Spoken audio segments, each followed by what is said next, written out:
নমস্কার দর্শক বন্ধুরা, সকলকে জানাচ্ছি আবারও বৈকালিক শুভেচ্ছা হৃদনিকেতনের এই মঞ্চে। এমন অনেকেই আসলে আড়ালে আবডালে থাকতে চান।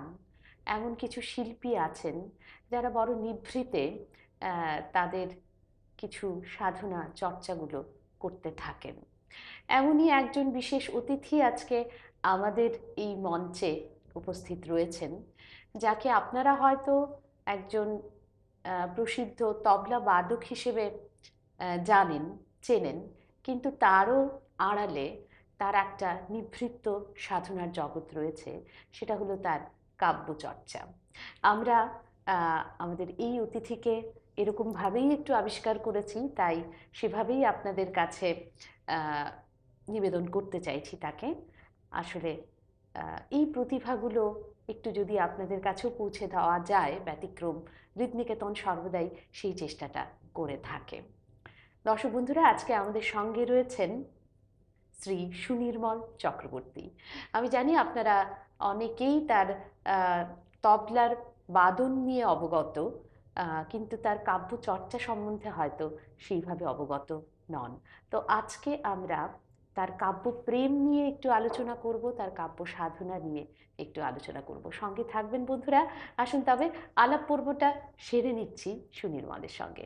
নমস্কার সুনির্মল। নমস্কার দিদি। তোমাকে এইভাবে আজকে পাচ্ছি একটু অন্য রকম রূপে।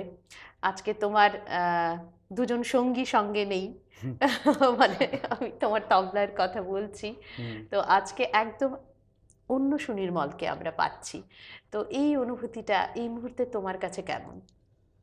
আমার তো মনে হয় গান বাজনা নিয়ে থাকি, একটু যদি গানের আসর হয়। তাও তোমার কবিতাটা, আমার অ্যাকচুয়ালি কবিতা নিয়ে এসেছি। ছোট থেকে কবিতা লেখার খুব আমার ইচ্ছে, এখনো লিখে উঠতে পারিনি। তো এই তবলা নিয়ে, গান বাজনা নিয়ে বহু মঞ্চে উঠেছি, কিন্তু আমার জীবনে প্রথম ওঠা কবিতা নিয়ে আচ্ছা, মঞ্চে। সেটা খুব নিভৃতে আড়ালে আবডালে ছিল। হ্যাঁ, না, আমার বাবার জন্যই বাবা আমাকে প্রথম হাত ধরে নিয়ে যায় মঞ্চে, কবিতা পাঠ করতে হবে। হুম। তো তখন তো বুঝলাম, তখন আমার কত হবে, 2.5-3 বছর বয়স। তখনের কথা আমার মনে আছে। বাবা নিয়ে যায়, ছিল রবীন্দ্র জয়ন্তী। আচ্ছা। তো বাবা আমাকে কবিতাটা বের করে দিয়েছে, বলল এটা পড়, কুতুম্বিটার বিচার, রবীন্দ্রনাথের যেটা। হুম। ওই কবিতাটা নিয়ে আমি স্টেজে উঠলাম, প্রথম মঞ্চে পা আমার কবিতা দিয়ে। সেই 2.5-3 বছর বয়সে আমি কবিতা পাঠ করি। আচ্ছা, সেখানে একটু জানতে চাইবো, তুমি বলছো যে কবিতা তুমি নিজেও লিখছো। হ্যাঁ, হ্যাঁ, আমি হ্যাঁ। নিজে লিখি। তো আবৃত্তি পাঠ এবং কবিতা লেখা দুটো একদম আলাদা। দুটো আলাদা পথ। আলাদা পথ মানে হয়তো একই সাথে মানে একটা মানে একে অপরকে জড়িয়ে আছে কোনো না কোনোভাবে। কিন্তু সেই মানে তুমি নিজের থেকে সেটা কবে মানে লিখতে শুরু করলে? নিজের থেকে তোমার মানে কবিতা লেখা সেটা তোমার কবে থেকে শুরু হলো? কবিতা লেখা আমার অনেক ছোট কাল থেকেই।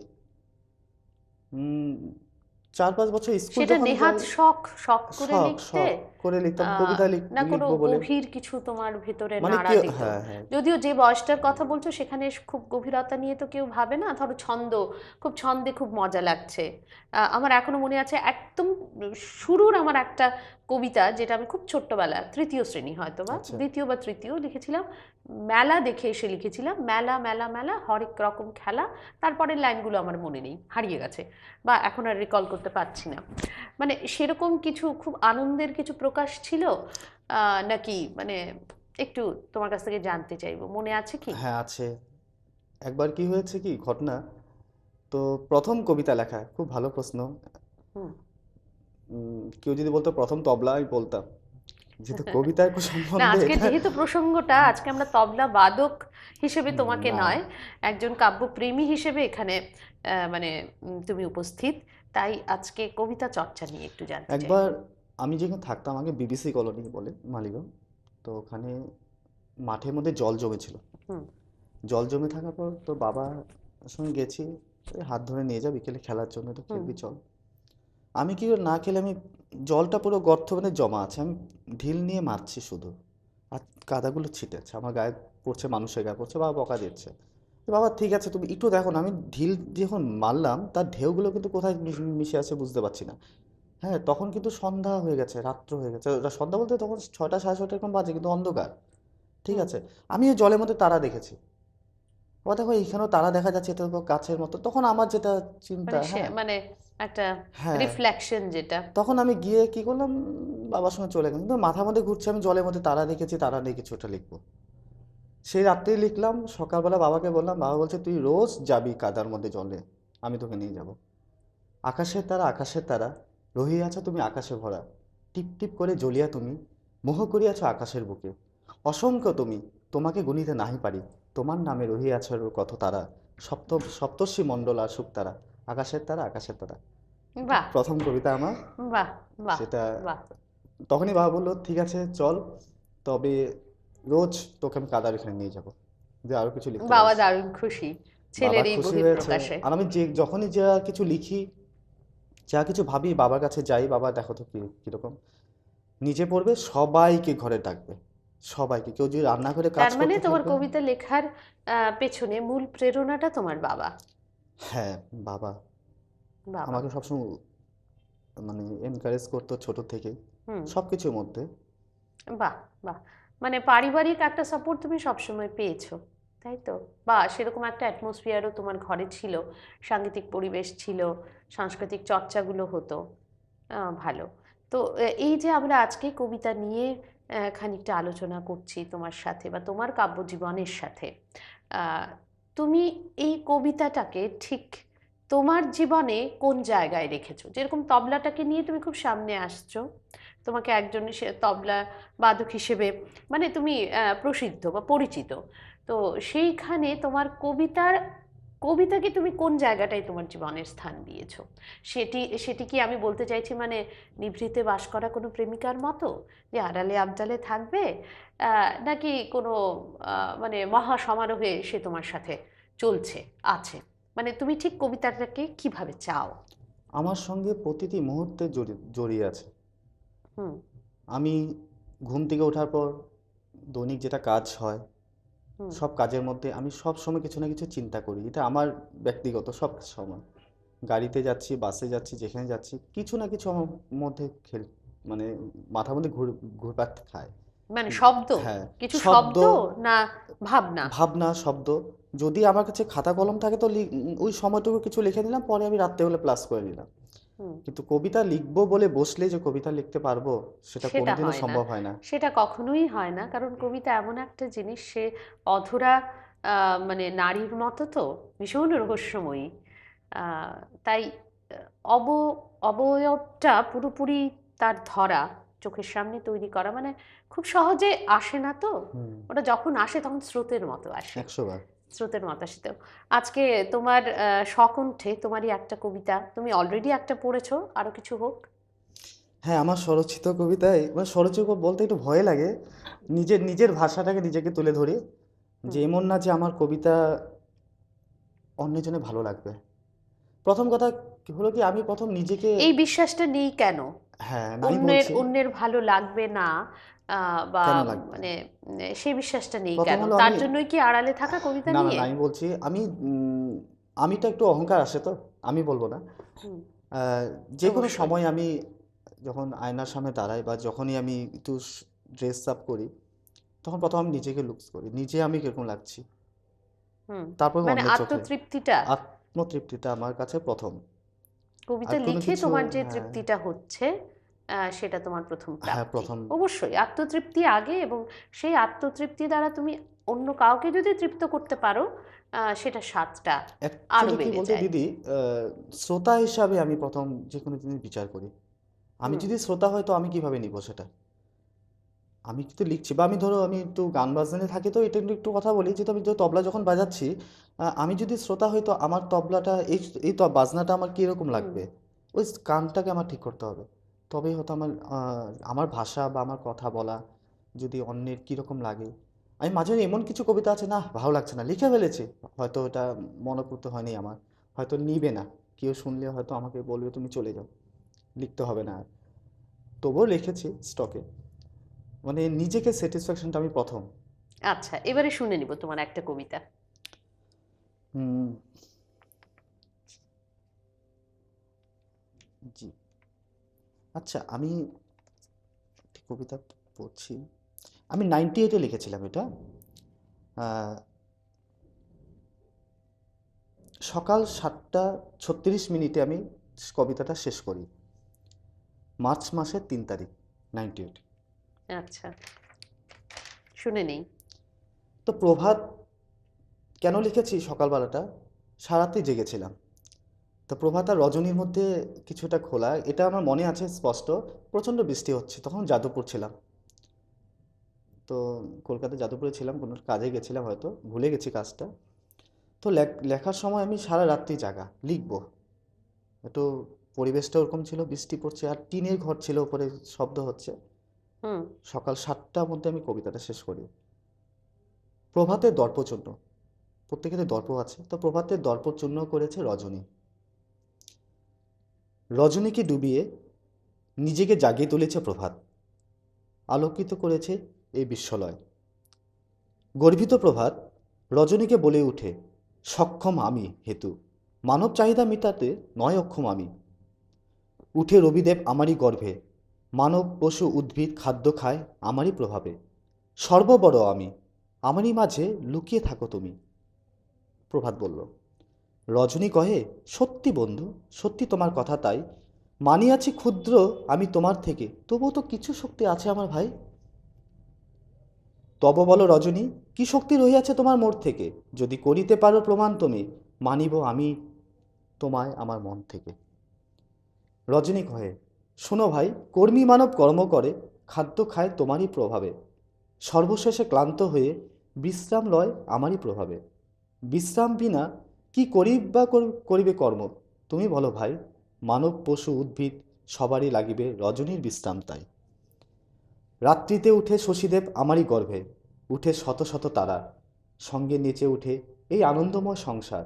মরে বিনা কি করিবা হবে তুমি, এই কথাটুকু আগে ভাবো ভাবো ভাই। শুনিয়া প্রভাত কহে, সত্যি বন্ধু, সত্যি তোমার জ্ঞান। মিথা গর্ভে আমি পড়েছিলাম পাথারের জলে, অজ্ঞানের দড়ি নিজেকেই বেঁধে, বেঁধে দিলে আজ তুমি মরে অজ্ঞানের বাঁধন থেকে জ্ঞানের বাঁধনে। রজনী কহে, বন্ধু তুমি দুঃখ করো না ভাই, শক্তি মোদের পৃথক হলেও অমিল কিছু নাই। মরে বিনা আমি আর আমি বিনা কে তুমি? সুখ দুঃখ নিয়ে একই নৌকায় যেই রূপ চলে আসছে পৃথিবী, সেই রূপ একই নৌকায় চলে আসছে ও থাকবে প্রভাত ও রজনী। বাহ। তা রজনী মানে বাহ। ইনডাইরেক্টলি হ্যাঁ, দর্পটা চূর্ণ হয়েছে, আমি বোঝাতে একে চাইছি। অপরের তো পরিপূরক, একজন ছাড়া আরেকজনের অস্তিত্ব তো নেই। সেটা একটা ইউনিভার্সাল ট্রুথ, তো সেটাকে তুমি তোমার ভাষায় সেইভাবে প্রকাশ করেছো।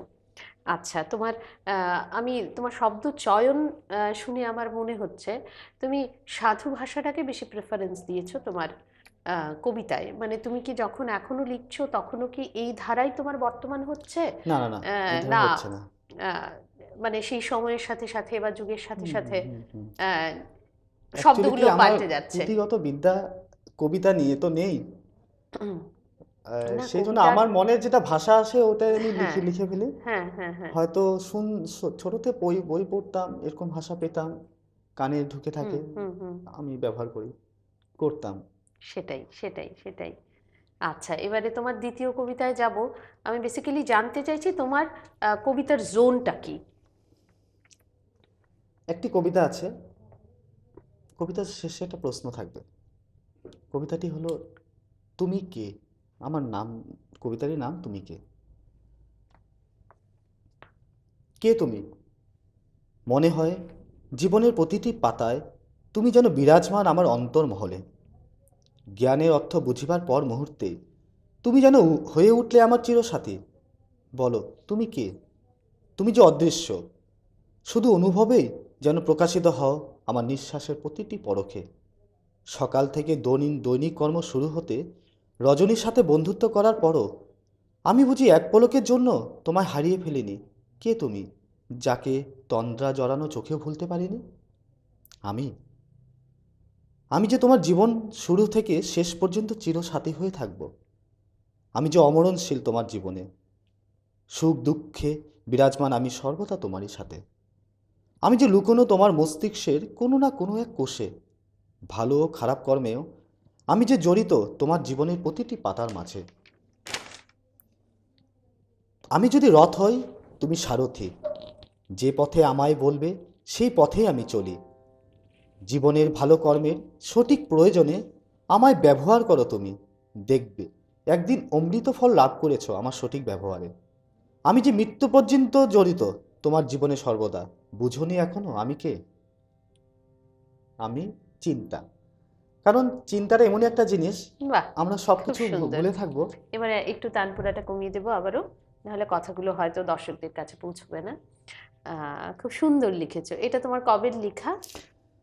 2004 জুন মাসের 20 তারিখ, না, যখন আমি আমি, সনটাই জাস্ট জানলে হ্যাঁ, হবে, আমি জাস্ট মানে সেই রাত্রি যে 1টা 51 মিনিটে শেষ এক করেছি। একটা উত্তরণ থাকে না মানুষের, এক একটা স্টেজ উতরে যাওয়া। তো এখন যেটা জানতে চাইবো সুনির্মল, যে তোমার নিজের কার কবিতা পড়তে ভালো লাগে, কার কবিতা বিশেষভাবে ভালো লাগে তোমার? এত এত কবির মধ্যে তোমার কার কবিতা বেশি করে টানে? আমার সুকান্ত ভট্টাচার্যের কবিতা খুব ভালো লাগে। হুম। তারপর আমার বেশিরভাগ রবীন্দ্রনাথের কবিতা আমার অনেক কয়টা মুখস্থ আছে, ভালো লাগে। হুম। অনেক রাইটারে আছে, পড়ি আমি। হুম। আর বিশেষ কথা কি, পড়ি বললে এটা ভুল করা হবে, সবসময় পড়ে উঠতে পারি না। ছোটবেলায় পড়তাম, এখন এমনই একটা সময় দাঁড়িয়েছি যে বই নিয়ে বসবো পড়বো, সেটা সময় সেটা হয় হয়ে একদম ওঠে না। হয়ে ওঠে না। খুব হয়ে ওঠে ব্যস্ততার না। মধ্যে জীবনটা কাটছে আমার, হুম। অনেক অসুবিধার মধ্যে সংগ্রাম করছি। হ্যাঁ, সেই সংগ্রাম নিয়েই আমি আসছি, যে এই সংগ্রাম তোমার একটা বিশেষভাবে একটা তোমার জীবন যুদ্ধ চলছে। যেহেতু তোমার সহধর্মিণী ভীষণভাবে অসুস্থ, মানে ভীষণভাবেই অসুস্থ আমি হুম শুনেছিলাম, তো হুম। সেই অভিজ্ঞতাটা তুমি যদি বলো, যে তোমার প্রতিদিনের দৈনন্দিন জীবনটা একটা সংঘর্ষ হয়ে দাঁড়িয়েছে, তাই তো? কারণ তাকে তোমার ভীষণভাবে সাপোর্ট করতে হচ্ছে। তার মধ্যে কিছুদিন আগেই আমি শুনেছিলাম যে তোমার বাড়ি মানে সম্পূর্ণভাবে জ্বলে গেছে। আগুনে প্রায় ভস্মীভূত, মানে কিছুই বের করা যায়নি। তো একটার পর একটা যুদ্ধ বা ঝড়ের সম্মুখীন তুমি হচ্ছ। তো সেইখানে, সেখান থেকে আবার তুমি বেরিয়েও আসছো, বেরিয়ে এসে আবার একজন শিল্পী হিসেবে আমাদের সামনে প্রকাশিত হচ্ছ, কখনো নিজের নিভৃতে নিজের কবিতা নিয়ে বসে চর্চা করছো। তো সেই জীবন যুদ্ধে তোমার মূল শক্তিটা কি? প্রথমেই হলো, অনেকে বলে, আমি বিশেষ করে একজন নাম বলবো, ডালিয়াদি বলি আমরা, ঠিক আছে, বিকাশ ভাওয়েল, তা ভালো গজল গায়, ওনার মিসেস বলে। শুনিলে কোনো না শুনিনি আমি জীবনে, একটা দিনের শিখিনি কোনো না বলতে শিখিনি, যে কোনো কাজ। বাহ। না, বাহ। আমি কোনো, হয়তো আমার কাছে কঠিন হয়ে দাঁড়াবে কাজটা, তুমি করে দিব।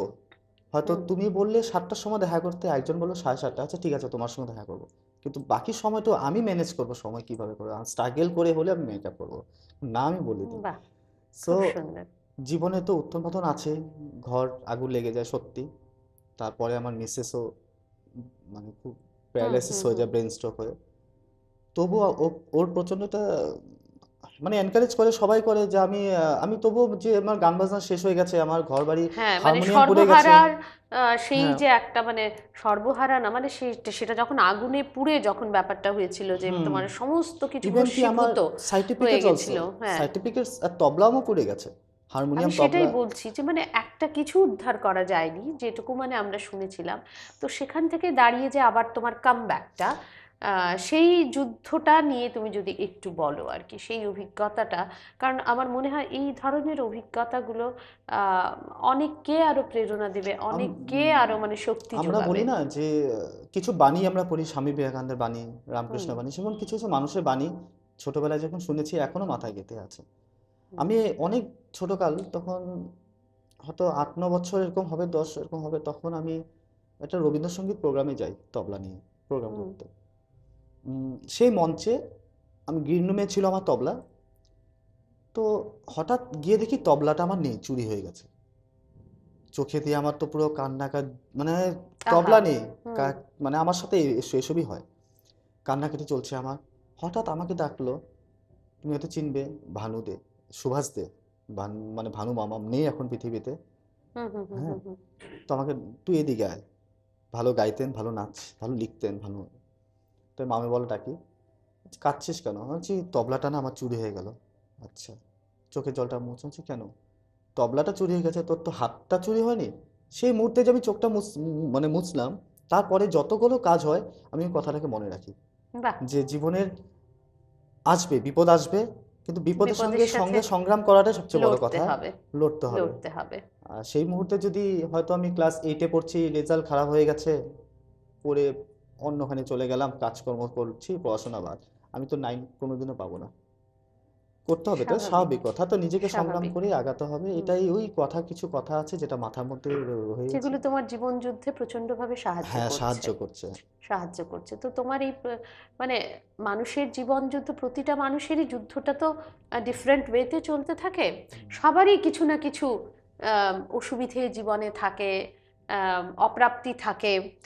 মানে সবাই যে সম্পূর্ণ খুশি তো কখনোই নয়, সেটা ঈশ্বর আমাদেরকে কখনোই করেননি। না হলে আমরা ঈশ্বরের উপস্থিতিটাকে নাকচ করে দিতাম হয়তো, যে আমাদের কোনো ঈশ্বরের প্রয়োজনই নেই। কিন্তু তাই সুখের পাশাপাশি তো দুঃখ, এবং দুঃখের পাশাপাশি সুখটা সুখ। জড়িয়ে থাকে। এটাই জীবনের মানে একটা সাইকেল, এভাবেই চলতে থাকে। তো সুনির্মল, তুমি আমাদের সর্বদা মানে তোমাকে দেখলে আমরা এই ভরসাটা পাই, মানে এই সাহসগুলো ফুটে ওঠে মনে, যে এর পরেও আহ, বেঁচে থাকা যায়, ভালোভাবে জীবন ধারণ করা যায়, এবং মানে সৃষ্টিশীলভাবে জীবনটাকে চালিত করা যায়। এরপরে আবারও শুনে নিব তোমার পরের কবিতাটি। আমি কিন্তু দিদি আমাকে বলেছিলে যে সিরিয়াল আমি অ্যাকচুয়ালি সাজিয়ে আনিনি কোনটার পর কোনটা করব। তোমার যেটা মন কপিটা চায় আছে। তুমি সেটাই করো। হ্যাঁ, তো আমি এই কবিতাটি পাঠ করছি, এটার কিছু একটা রহস্য আছে। 2006 2006-এ লিখেছিলাম হুম। বন্ধু কবিতাটা। একটু বলে নিই কবিতাটার আগে। হ্যাঁ। উম, তো আমার এক বন্ধু আছে, টুটুন নাম, কলকাতা থাকে, আমরা একসাথেই। তো আমি আগে, এখন আমি যেখানে চাকরি করছি, আগে একটা কোম্পানিতে চাকরি করতাম। সেই মুহূর্তে আমি কি করেছি, চাকরিটাকে আমি রিজাইন দিয়ে চলে গেছি কলকাতায় হুম। অভিনয় শিখবো বলে। আচ্ছা, তুমি অভিনয়ও শিখেছো? অভিনয় আমি ডিপ্লোমা করেছি, আমি হুম। রিজনাল ফিল্ম টেলিভিশন কলকাতায় হাজরা রোডে। তো তো আমি অভিনয় যখন শিখে তোমার মানে ইচ্ছেটা কি ছিল, না, আমি অভিনয় করার? অভিনয়, হ্যাঁ, এখন কথাটা হচ্ছে যে 10 নৌকায় পা, অনেকে বলবে, হ্যাঁ, কিন্তু সেটা না। আমার গান বাজনাটা, আমার মিউজিকটা আছে, বাকি সাবজেক্টটা আমি করতে পারি, যদি আমার ইচ্ছা, আমি করব না কেন? হুম। আমার যদি অবশ্যই। ইচ্ছা হয় করবো না। বাবা হ্যাঁ। ভালো নাটক করতেন, হুম। ঠিক আছে, বাবা খুব ভালো নাটক করতে, বাবার থেকে। তো ঘরে কাউকে কিছু বলিনি, আমি কলকাতায় যাচ্ছি, বলছি অফিসে কাছে যাচ্ছি। তো হাওড়া স্টেশনে যখন পা নামালাম, তো আমার মাথায় আকাশ, কেউ নেই। ওই সময় শুধু ফোন নাম্বার ছিল আমার রিজনাল ফিল্ম টেলিভিশনে লিফটে। তো ওখানে গিয়ে আমি ডাইরেক্ট চলে যাই। যাওয়ার পর ওরাই আমাকে সব ব্যবস্থা করে দেয়। দেওয়ার পর ওখানে বন্ধু আমার আছে একজন, টুটুন, খুব ভালো বন্ধু, এখনও তার সম্পর্ক আছে। হুম। তো ওই অভিনয় সূত্রে আমি সিরিয়ালও করতাম, প্রাইম ফাইভ। আচ্ছা। তো প্লেসমেন্ট দিয়েছিল আমাদের সৌমিত্র চট্টোপাধ্যায়, রঞ্জিত মল্লিক, ওনাদের মতো লোকের কাছে আমি অভিনয় শিখেছি। বাহ। সামনে বসে সব্যসাচী চক্রবর্তী, বাহ। তো খুব ভালোবাসতেন আমাকে। যাই হোক, সৌমিত্র চট্টোপাধ্যায় এখন নেই। উনি লাস্ট বলে গেছিল, যখনই যেটা করবি আমাদের অভিনয় শেখার সময়, সবসময় মনে রাখবি, যেই সময়টা যেটা করবি, ইউ আর দ্য বেস্ট। তুমি নিজেকে যদি মনে করো স্টেজে, যদি আমার সামনে তুমি অভিনয় করছো, যদি ভাবো যে আমি সামনে বসে আছি, তোমার অভিনয় কোনোদিন আসবে না। তোমার জন্য ক্যারেক্টার তুমি করবে, তোমার জন্য সাবজেক্ট তুমি এই সাবজেক্টটাকে খুব বাছে রাখবে। সুন্দর। ওনার মধ্যে এসব জিনিস শিখেছি। এই বন্ধু কবিতাটা আমার বন্ধুকে নিয়ে লেখা। আচ্ছা, একটু তো শুনে নেব নামটা তবে। তার আমি বলবো না এখন, একটা বন্ধুকে নিয়ে লেখা, নামটা বলবো না, কিন্তু কবিতাটার তুমি মধ্যে আমার বোধহয় একটা বলে রহস্য নিয়েছো আছে। না, বন্ধুটার নাম বন্ধুটা হচ্ছে টুটুন। টোটন বলেছে, কিন্তু হ্যাঁ। আমার আরেকটা বন্ধুকে নিয়ে লেখা। টুটন আমার খুব ভালো বন্ধু, টুটুন আমাকে খুব সাপোর্ট করেছে, তার জন্য টুটুনের নামটা আমি তুললাম। আচ্ছা। কলকাতায় গেলে প্রথম বন্ধু হয় আমার। আচ্ছা। আচ্ছা, শুনে নেব। 10-10টি বছরকে হারিয়ে একদিন দাঁড়িয়েছিলেন এক বাস স্টপেজের নিচে। চেনা অচেনার মুখ নিয়ে কেউ যেন দাঁড়িয়ে রয়েছে আমার বিপরীতে। সে কে, যাকে মনে হলো বহু আপন, এত চেনা মুখ? অতীতের দিকে নিজের স্মৃতিকে এক পলক নিয়ে গিয়ে দেখলাম তাকে। হঠাৎ ভেসে উঠল তার মুখখানি। কালবৈশাখী ঝড়ের রাতে আমরা আম কুড়িয়েছিলাম একই সাথে। 4 দিনের দুর্গাপুজোয় গলায় গলায় কাটিয়েছিলাম দিন রাত্রি কত না আনন্দে। স্কুলের বেঞ্চেও এক বন্ধু মোরা, পড়া না শিখতে পারায় তার ভয় হতো যে দিদিমণির শাসন বহু করা। স্কুল ফাঁকি দিয়ে চলে যেত সে, দিদিমণির পড়া নিয়ে আমি যেতাম তার কাছে। খেলার মাঠেও মোদের বন্ধুত্বকে হিংসে করতো আমাদের আরো বন্ধুরা। সুখ দুঃখে একই সাথে দিন কাটাতাম মোরা। ফেলে আসা অতীতকে মনে করে হঠাৎ আতঙ্ক হলো মোর মনে। স্যুট বুট টাই পরে সে যে দাঁড়িয়ে রয়েছে আমার বিপরীতে। কে জানে কি ভাবিবে সে, যদি ডাকি সামনে গিয়ে তাকে আপন ভেবে। যাই হোক, আজ ভারী আনন্দ মোর, হারিয়ে যাওয়া অতীতের সেই বন্ধুকে পেয়ে মোর কাছে। ছুটে দৌড়ালাম বন্ধু বন্ধু বলে ডেকে রাস্তার ও পাশে।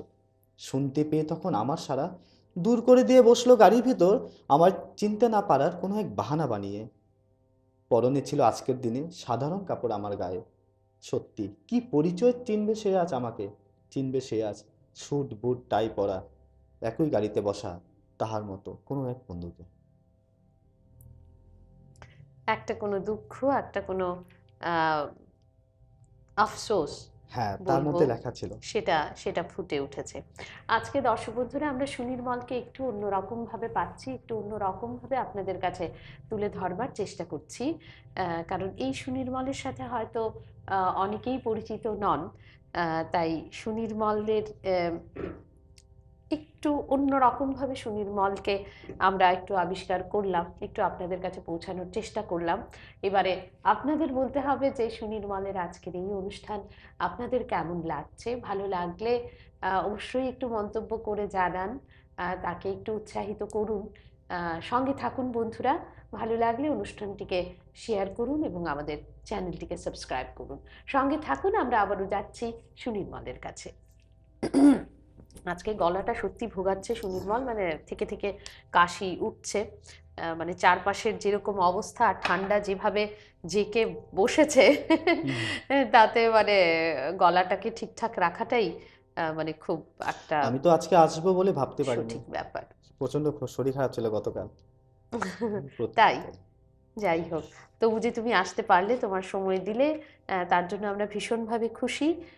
এবারে এবারে যেটা তোমার কাছে একটু জানতে চাইবো, তোমার মুখেই হয়তো শুনেছিলাম তোমার জীবনের একটা উল্লেখযোগ্য ঘটনা, যেটা হলো মামুনি রসময় গোস্বামী তোমার একটা কবিতা উনি নিজে অনুবাদ করেছিলেন। সেই কবিতাটা কি এই মুহূর্তে আছে তোমার সাথে? উনি অসমীয়া ভাষায় সেটা অনুবাদ করেছিলেন। হ্যাঁ, এবং সেটা কবেকার ঘটনা? 2004 2004। নগাঁও।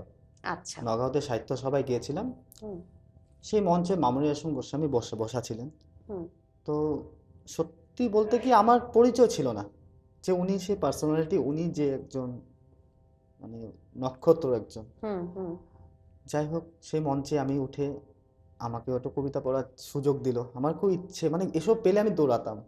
হুম তো আমি নিজে রিকোয়েস্ট করেছি আমি একটা কবিতা পড়বো বলে। তো ঠিক আছে, তুমি কালকে আগামীকাল হবে, তুমি চলে এসো। তো আমি গেলাম। সেই মঞ্চে আমি, আমার একটা কবিতা আছে তুমি বহু দূরে, এই কবিতাটা নিয়ে আমি উঠেছিলাম। তো উনি শুনে বলল যে আমাকে কি কবিতাটা একটু দিতে পারবে আপনি। আমি একটু অ্যাসামিস ল্যাঙ্গুয়েজে ট্রান্সলেট করতে চাই। আমি মামুনি হাসান গোস্বামী, আমি তো নামটা শুনেছি কিন্তু চেহারাটা তো, ওনার এই বড় টিপটা আমার মনে থাকবে চিরজীবন। হুম প্রণাম হুম করলাম দিদি। প্রচন্ড বড় টিপ হ্যাঁ, দিতেন, খুব সুন্দর নিশ্চয়ই। করে শাড়ি পরতেন। শাড়ি পরতেন। আহ, আর বাংলা তো বলতে মানে স্পষ্ট, মানে খুব হুম সুন্দর হুম হুম যেরকম। হুম তো দিদির এই কথাটা আমি দিলাম। হ্যাঁ দিদি, অবশ্যই, কেন দিব না। তো দিলাম। তার পরের দিন আমাকে কবিতাটা দিয়েছে, বলছে আজকে তোমাকে পাঠ করতে হবে। সেই বাহ। কবিতাটা আবার পাঠ করলাম। আমি বাংলাটা পড়ছি, অ্যাসামিসটা উনি হ্যাঁ হ্যাঁ। লিখেছিল। অ্যাসামিসটা উনারই লেখা। আচ্ছা, অসমীয়াটা যদি সঙ্গে থাকে একবার পড়ো, তুমি আগে বাংলাটা পড়ে নাও। হুম।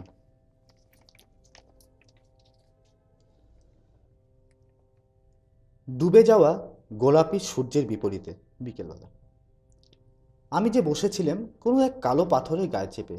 সত্যি আমি কোনো এক কালো পাথরের মধ্যে বসে কবিতা লিখছিলাম। আমাদের ব্রহ্মপুত্রে পঞ্চপাণ্ডব ঘাট সেদিন। কত প্রশ্ন, কত অদৃশ্য স্বপ্ন, কত আশা, কত নিরাশার একের পর এক রঙরঙিন ছবি আঁকিলাম আমার মনের কোনো এক অজ্ঞাত জায়গায়। রোপণ করলাম আমার স্বপ্নের আলো ছড়ানো গাছ। জ্বালিয়ে দিলাম প্রদীপখানি এই ভেবে যে সার্থক হবে স্বপ্ন আমার একদিন। রোপণ করা সেই স্বপ্নের গাছে বুঝি এখনই পেয়ে গেলাম অমৃত ফল। দীর্ঘ জীবনযুদ্ধে নিজেকে বাঁচিয়ে আবার একদিন ফিরিলাম কোনো এক সময় বসে থাকা সেই কালো পাথরটির কাছে। তন্দ্রা জড়ানো চোখে আমি দেখি হঠাৎ যেন প্লাবনে ভেসে গেছে সেই কালো পাথরটি। নি, সেটা খুঁজতে গিয়ে দেখি জলের নিচে, খুঁজে পাইনি কোথায় ছিল। দেখি সে নেই, সলিল সমাধিস্থ সে আজ, যেখানে বসে দেখেছিলাম আমার জীবন স্বপ্ন একদিন। আজ তার সলিল সমাধি, কাকে জানাবো ব্যথা মোর, সব কিছু পেয়েও আজ অসহায়। আজ আমি শুধু নিস্তব্ধ একা, আজ ভিখারি আমি, সব পেয়েও সব হারালাম। জীবনে এসেছিল সে মোর কাছে আপন হবে বলে, আজ সে নিরুদ্দেশ, ভালোবাসা দিয়ে ভালোবেসেছিলাম তাকে, আজ সে হারিয়ে গেছে মোর জীবন থেকে। এ জীবন পথে আমায় একা ফেলে স্বার্থপরতা প্রকাশ করে মৃত্যুকে চিরসাথী বানিয়ে সে আজ চিরবিদায় মোর থেকে। এই কি স্বপ্নের গাছ, যা রোপণ করেছিলাম বহু আশা নিয়ে, সার্থক হবে বলে আমার জীবন স্বপ্নে? এই কি বাস্তব বলে ভেবেছিলাম কোনো এক কালো পাথরের গায়ে চেপে? বাহ! মানে বারবার করে কিন্তু তোমার কবিতায় বিষাদ ফুটে উঠছে, আমি যা দেখতে পাচ্ছি। আহ, সেটা তোমার জীবনের প্রতিফলন, আহ, বা নাকি তুমি মানে এ- এ- অনেকে আছে বিষাদ বিলাসী হয়, তুমি কি সেরকম? সেরকমও না। মানে বিষাদে ডুবে থাকতে খুব ভালো, বিষাদও কিন্তু একটা আমি ভীষণ খুব বড় নেশা। মানে যে কোনো, এই যে তোমার বন্ধুটা তোমাকে ধরো চিনতে পারলো না, তাতে তোমার যে মনটা বিষাদগ্রস্ত হলো, সেটা হ্যাঁ, নিয়ে তুমি একটা আমি কিছু একটা কবিতা লিখলে। লিখেছি হ্যাঁ, এটাকে। লিখে ফেললে। তোমার মনে হলো না সে আমাকে চিনতে পারলো না, ঠিক আছে, আমি পরবর্তী বন্ধুটা তো আমাকে খুব বেশি হ্যাঁ, হ্যাঁ। ভালোবাসছে।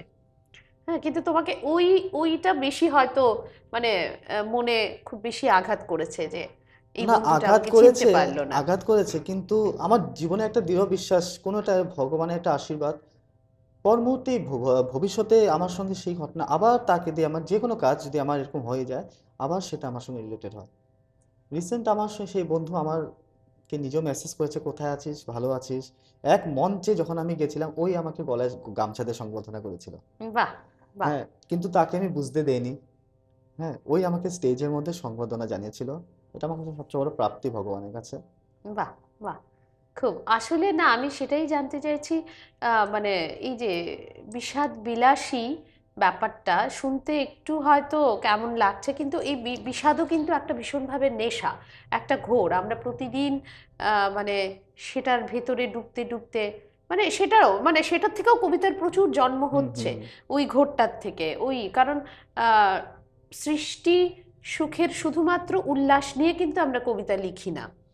আমরা বিশেষত কবিতা এমন একটা জায়গায় দাঁড়িয়ে থাকে, একটা রহস্য আহ, এবং জীবনের একটা দিক যেটা আমরা ভীষণভাবে নিজের কাছেই হয়তো তুলে ধরতে চাই। মানে নিজের সাথে নিজের হয়তো একটা কথোপকথন চলতে থাকে, আত্মকথনের মতো কখনো উঠে দাঁড়ায়। তো সেই ক্ষেত্রে দাঁড়িয়ে আমি তোমার কবিতাগুলি, মানে তুমি যতবার পড়ছো, মানে মনে হচ্ছে বিষাদ কি সেখানে খুব বেশি করে কাজ করছে। আর তোমার যে তোমার কবিতায় প্রেমের একটা কবিতা শোনাও আমাদের। প্রেমের আমার অসংখ্য আছে। হ্যাঁ, তাহলে প্রেমের একটা কবিতা শুনি। আচ্ছা, ঠিক আছে, তার আগে একটি কবিতা আমার বের করলাম, তো পড়ি নাকি, হ্যাঁ, ইচ্ছে ঠিক করছে। আছে, ঠিক আছে, পড়ে নাও। ভাষা, আমাদের যেটা ভাষার আমার সঠিক মর্যাদা, ভাষার মর্যাদা উপর। হুম। ভাষা দিবসের উপর লিখেছিলাম এটা, শহীদ দিবসের আচ্ছা। উপর, শহীদ ভাষা দিবসের উপর।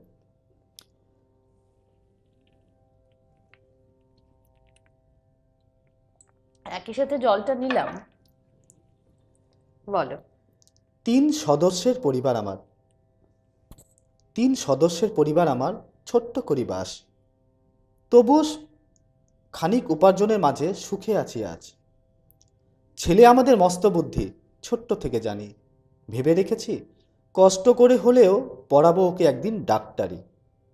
অনেক টাকার ব্যাপার আছে, পড়তে ডাক্তারি, এই কথাটুকু পড়ে না ভেবে ভালো হবে এখন থেকে যদি ভেবে রাখি।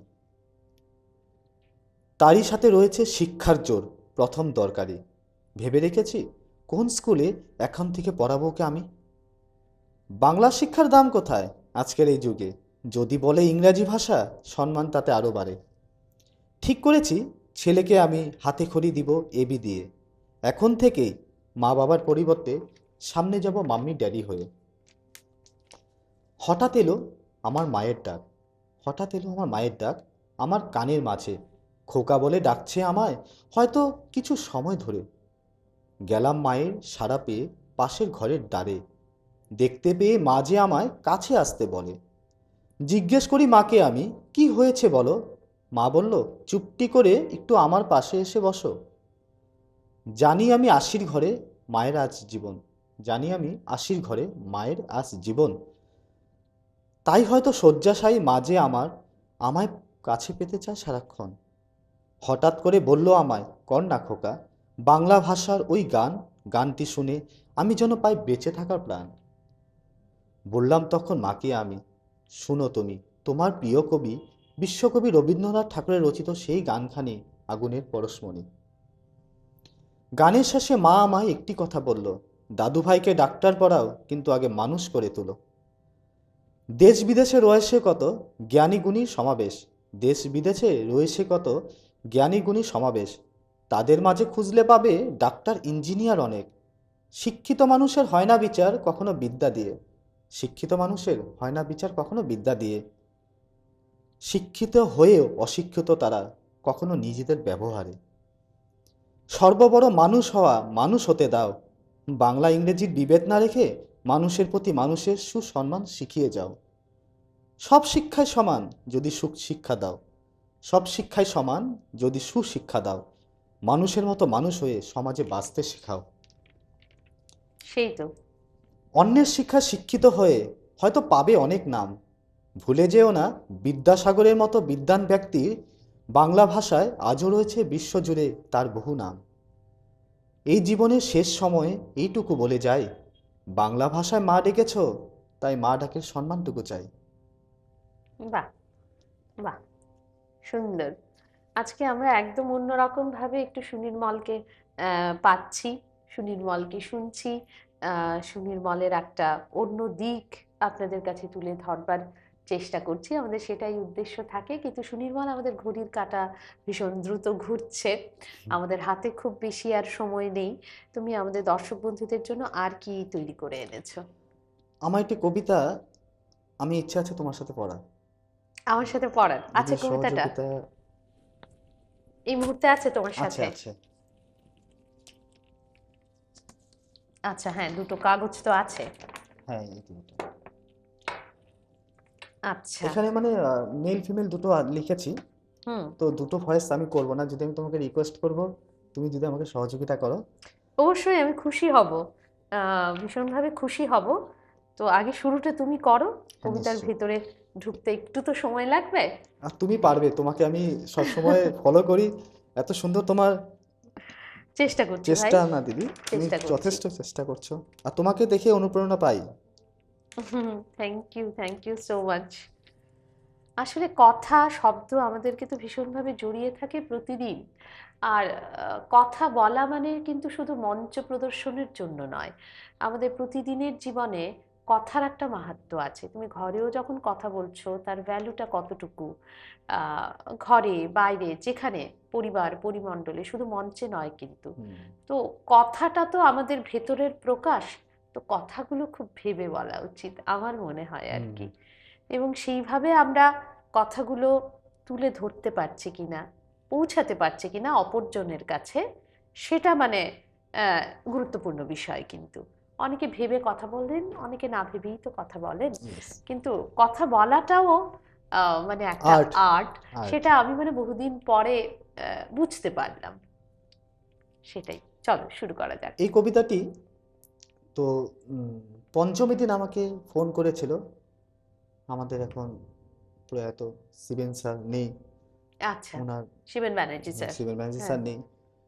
ওনার মিসেস ঝর্ণাদি, ঝর্ণাদি ফোন করেছিল, বললো যে সুনির্মল তোমাকে কবিতা পড়তে হবে অষ্টমীর দিন। আচ্ছা, কি কথা বলছো? বলে যে কোনো প্রোগ্রাম আছে নাকি, আমি তবলা নিয়ে যাচ্ছি। বলছি কবিতা, কবিতা কেন, আমি যাবো, ওখানে তো অনেক ভালো ভালো আছে, আমার মতো সামান্য ছেলে কবিতা পড়বে, তো অনেক বড় কথা। আর কবিতা নিয়ে আমি তোমাদের কাছে আসবো?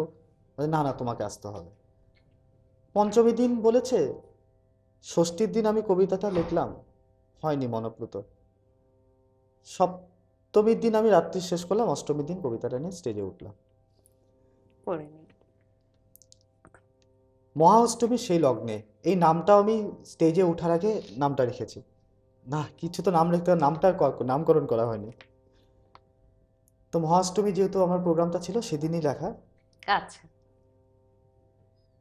আজ মহা অষ্টমী। তোমার মনে আছে শ্যামলী, আজকের দিনে খোকন জন্মেছিল আমাদের ঘরে।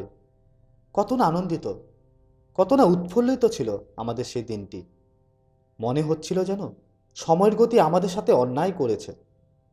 আমরা তখন যেন অপেক্ষারত, এই নির্বাক শিশুটির মুখে কখন ফুটবে ভাষা। আর হাঁটি হাঁটি পায়ে ও ছুটে আসবে আর বলবে, তুমি ভালো আছো বাবা? ব্যাকুল হৃদয়ে প্রতীক্ষায় ছিলেন কখন আসবে সেই সময়, যখন শুনতে পেয়ে ওর ডাকে তুলে ধরবো তখন আমাদেরই কোলে, আর রাখবে তুমি ওকে তোমার মায়ার আঁচলে বেঁধে। তোমার মনে আছে শ্যামলী? হ্যাঁ, হ্যাঁ, সেই দিনটার কথা আজও ভুলিনি। পাথরকেও তখন পুজেছি মোরা দেবতা ভেবে, শুধু তো খোকনকে পাবো বলে। যত্নে বেঁধেছিলাম নিকেতন আমারই গর্ভে, রেখেছিলাম সেদিন আমার মায়ায় ভরা আঁচলে বেঁধে তারে, এই হিংস্র সমাজের থেকে আড়ালে।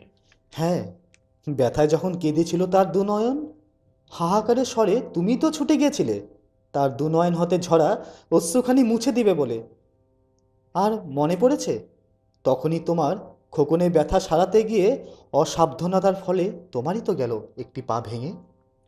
আজ যেন সব বাঁধন থেকে মুক্ত সে, জীবনের একটি সময়ে দাঁড়িয়ে গড়েছে সে আজ তার নিজের জীবনকে, দাঁড়িয়েছে আজকের দিনে সে আজ নিজের পায়ে, এই শিক্ষিত সমাজের বুকে শিক্ষিত হয়ে।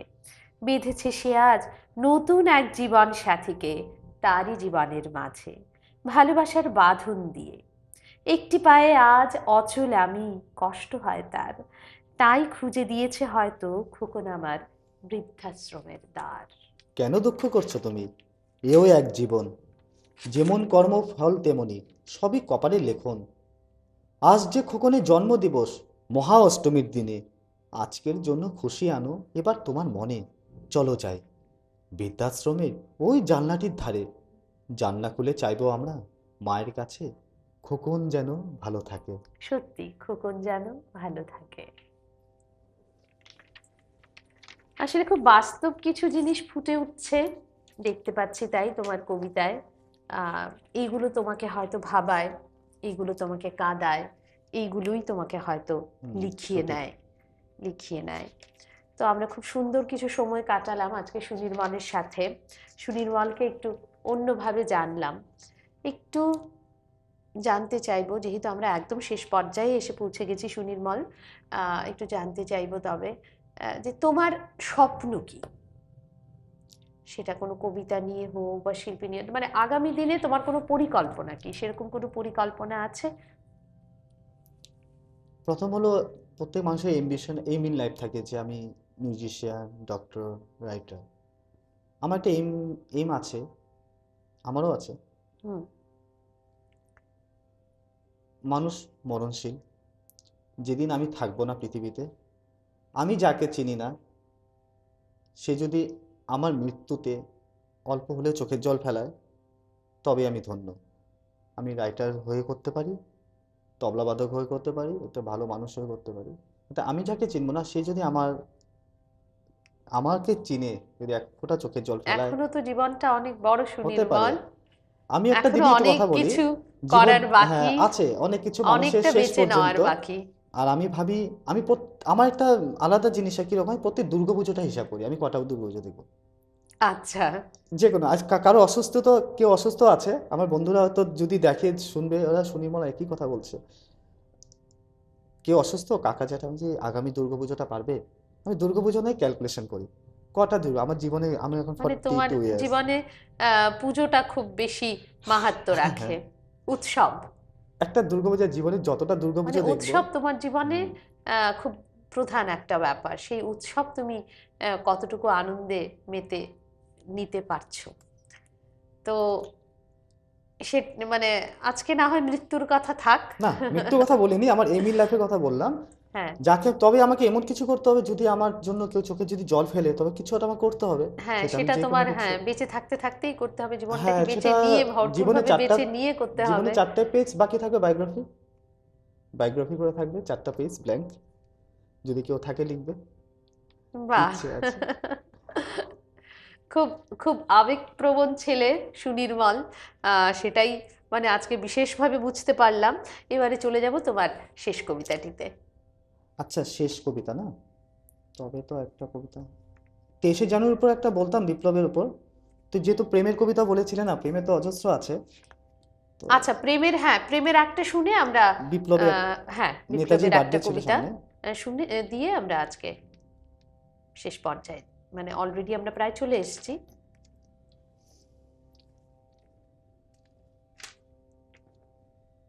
আচ্ছা, আমি বলছি। মনে পড়ে আজ হেমন্তের অপরাহ্নের আলোয়, নিস্নিগ্ধ নিস্তব্ধের রবে, তুমি যেন উদ্বিগ্ন দৃষ্টিতে চঞ্চল হয়ে এসেছিলে মন নিকটে।